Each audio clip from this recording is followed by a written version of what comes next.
J'ai 25 ans et je n'ai jamais été en couple. Je ne pense pas être particulièrement moche mais ça ne m'intéressait pas vraiment ado, puis les études et les diverses passions m'ont ensuite bien occupé. Au mois de juillet dernier, j'ai rencontré une collègue. On a d'abord sympathisé en jouant aux cartes pendant la pause déjeuner puis elle m'a demandé si je faisais de la musique. Il se trouve que je fais du piano et elle du violon alors on s'est dit qu'on allait essayer de jouer ensemble. On monte une liste des morceaux qu'on aime bien sur un Google Doc et 2 semaines plus tard, le temps que je travaille correctement une poignée de morceaux, elle est chez moi et nous jouons. Ça se passe vraiment bien et je tombe amoureux. On se parle tous les jours, à l'entreprise mais aussi par SMS et même sur le Google Doc, comme une sorte de messagerie instantanée éphémère. On se rapproche de plus en plus mais en octobre, j'apprends qu'elle a un copain. Je l'apprends car elle m'invite à une soirée chez eux.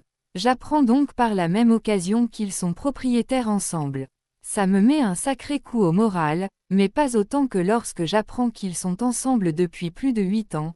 Tout ça me désespère, surtout que je suis de plus en plus amoureux. Je sais que je vais m'embarquer dans un truc sans nom mais je ne peux pas m'arrêter. Chaque jour, elle engage une nouvelle discussion par SMS, elle a quitté l'entreprise mais elle garde contact avec moi, et on se retrouve à parler pendant des heures, toujours en jouant de la musique au moins une fois par semaine. En quelques mois, elle occupe 100% de mes pensées. Tout ce que je fais, tout ce que je prévois, c'est pour elle. Mi-janvier, elle revient dans l'entreprise. Alors ça repart sur les bouchées doubles, jusqu'à ce qu'une autre collègue me dise « Vous allez bien ensemble ». Ça combiné avec un mauvais rêve m'ont fait redescendre sur terre.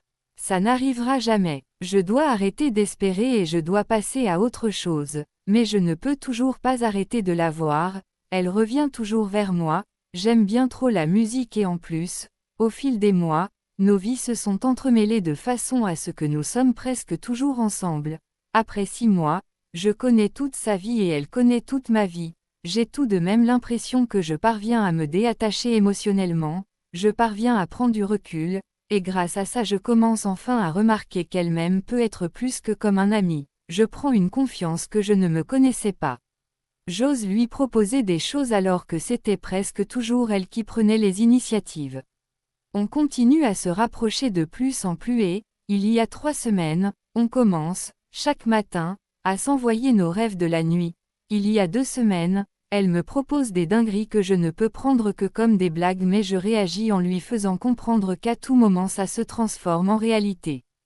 Puis, il y a 1 semaine, elle tombe malade de la grippe, à la sortie de sa convalescence, alors que nous discutions de nos rêves de la nuit, elle coupe la discussion pour me dire que « c'est le bordel dans ma tête ». Te parler tous les jours ne m'aide pas à y voir plus clair. Il faut qu'on prenne de la distance. J'appréhendais ce genre de message depuis des mois. J'ai souvent voulu lui envoyer la même chose mais je prenais l'excuse de la musique pour continuer encore un peu. Je sais qu'une fois que la discussion est engagée, il ne sera pas possible de revenir en arrière, alors je vide mon sac. Je lui dis tout ce que j'ai sur le cœur depuis des mois, pas de réponse pendant 2 heures, puis elle me dit qu'elle fait un bréac avec son copain et qu'elle part chez ses parents dans une autre ville, je n'arrive pas y croire. Je n'arrive pas à croire que je lui ai tout dit et je n'aurais jamais osé espérer cette réaction. C'était samedi, il y a 5 jours. Je n'ai presque pas dormi depuis. Le samedi soir, elle me dit qu'elle va donner une seconde chance à son couple. Le dimanche matin, je lui envoie une dernière fois de quoi j'ai rêvé, d'elle, puis que je comprends son message d'hier. Que je ne dirai plus rien, et que je lui laisserai le temps. Le dimanche midi, elle me dit que c'est trop dur, qu'elle n'arrivera jamais à ne plus me parler. Ça me rend malade mais j'arrive à tenir ce que j'ai dit et je ne réponds rien. Le lundi, j'arrive bien trop tôt au travail et alors que je suis encore tout seul dans les bureaux, elle m'envoie ce de quoi elle a rêvé. À la lecture du contenu de son rêve qu'elle m'envoie, je ne peux rien faire d'autre que lui répondre « Écoute, je peux m'organiser pour venir, tu prends ton après-midi et tu me donnes une adresse. » J'ai posé ma journée et j'ai loué une voiture, on s'appelle au téléphone. À sa voix, j'entends qu'elle est dans un état bien pire que moi, finalement, je lui donne une adresse à 15 minutes de chez elle. Une petite chapelle, en haut d'une colline, très isolé avec vue sur la ville. J'ai pas mal de route à faire. Je lui donne rendez-vous à midi, on est resté 8 heures ensemble. On est allé au resto puis on est retourné à la chapelle.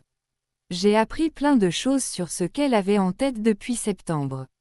Elle aussi a des sentiments depuis longtemps. Elle voyait le danger mais elle ne pouvait pas arrêter non plus. Elle ne veut pas casser sa relation actuelle comme elle l'a fait samedi. Elle veut d'abord réessayer, sous les conseils de sa famille et de sa raison même si ce n'est pas ce qu'elle a envie de faire.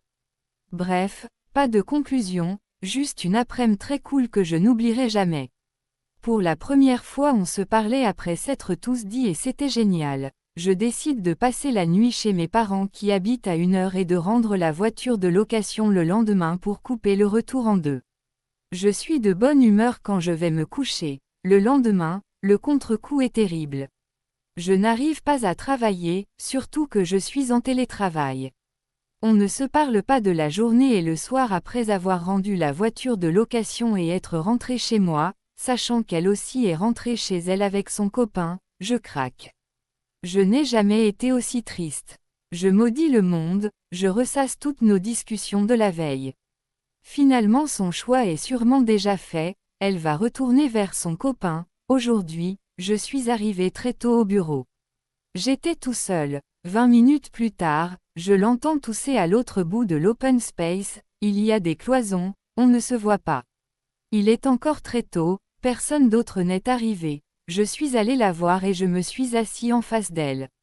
Elle a commencé à pleurer, on est allé dehors, au début c'était un peu triste mais rapidement c'est redevenu un bon moment comme à chaque fois qu'on se parle. Demain midi, elle va voir un psy. J'ai l'impression d'avoir une épée de Damoclès au-dessus de la tête. Je suis dingue de cette fille. Je vais pouvoir arrêter d'espérer. Tant mieux c'est ce qui me faisait le plus mal. Elle est décidée à garder son couple. Je ne suis pas vraiment triste, je suis plutôt en colère qu'elle m'ait fait tant espérer et qu'elle soit aujourd'hui aussi sûre d'elle. Ce qui m'embête le plus c'est que je vais devoir mettre un coup de frein sur beaucoup de choses qui me plaisent mais que je partageais avec elle. Principalement, la musique. Elle m'a demandé d'attendre quelques jours, puis je supprimerai les enregistrements de notre duo qui sont sur mon drive. Pas sûr que je retouche le violon que j'avais acheté juste avant de la rencontrer. Je referai du piano un jour, c'est certain, mais ça devra être un nouveau morceau qui ne me fait pas penser à elle. Dans un genre qu'on ne jouait pas ensemble. Il est peut-être temps que je m'intéresse au jazz. Quelqu'un m'a dit dans mon entourage que j'avais et que j'allais traverser toutes les étapes d'une rupture difficile. Je trouve ça cocasse d'expérimenter une rupture amoureuse alors que je n'ai jamais été en couple. Quand je pense à mon moi d'il y a 1 an, j'ai l'impression d'avoir beaucoup grandi, et c'est grâce à elle. Je ne peux pas lui enlever ça. Voilà, j'ai fini de raconter ma vie. Je trouve l'existence de ce sub formidable. Je vous remercie pour les réponses qui m'ont été faites sur mon premier post. Ça m'a fait beaucoup de bien de parler ici et je suis sûre que ça aide plein d'autres gens. Je trouve ça super. C'est bientôt le printemps, je vous souhaite à tous un bon vendredi et une bonne fin de semaine. Ça commençait à aller mieux. On avait décidé de ne plus du tout se parler il y a 2 mois. Avant ça, on se parlait tous les jours depuis plus de 8 mois, alors, comme en plus on travaille dans la même entreprise, cette rupture a été un enfer. Aujourd'hui elle est en télétravail et elle m'envoie un message la première. Je réponds, en me disant que je suis sûrement trop honnête car je pense encore tout le temps à elle. Elle me dit qu'elle était enceinte de son copain et qu'elle a avorté. Au final on a passé 1h30 au tel. Elle m'a dit que me parler lui avait fait du bien. Moi, je ne me sens vraiment pas bien, j'ai envie de vomir, j'ai gâché sa vie.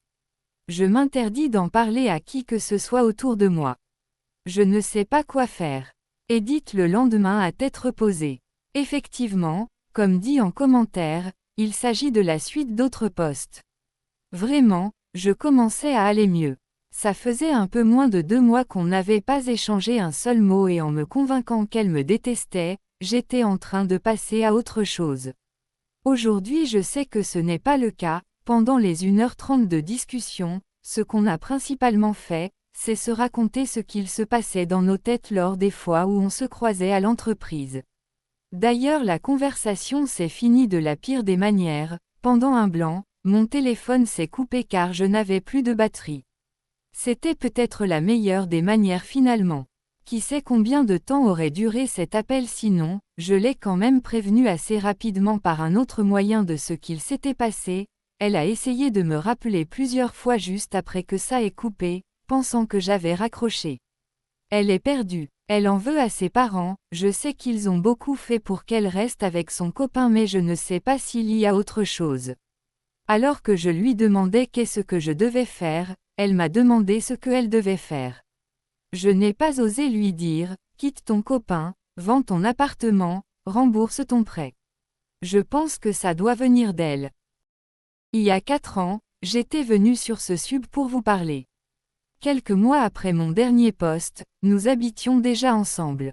Les choses se sont faites très naturellement. Même si notre duo musical s'est rapidement essoufflé, ce n'était finalement qu'un prétexte pour passer du temps ensemble, nous avons continué à être en harmonie dans tous les aspects de notre vie. J'ai beaucoup grandi avec elle et j'ai des petits frissons en repensant à l'état dans lequel j'étais lorsque je relis mes posts d'il y a 4 ans. Aujourd'hui, notre projet bébé est en très bonne voie et à cette occasion je voulais prendre le temps de vous remercier. Vos conseils et réflexions m'ont fait beaucoup de bien à un moment où j'en avais besoin.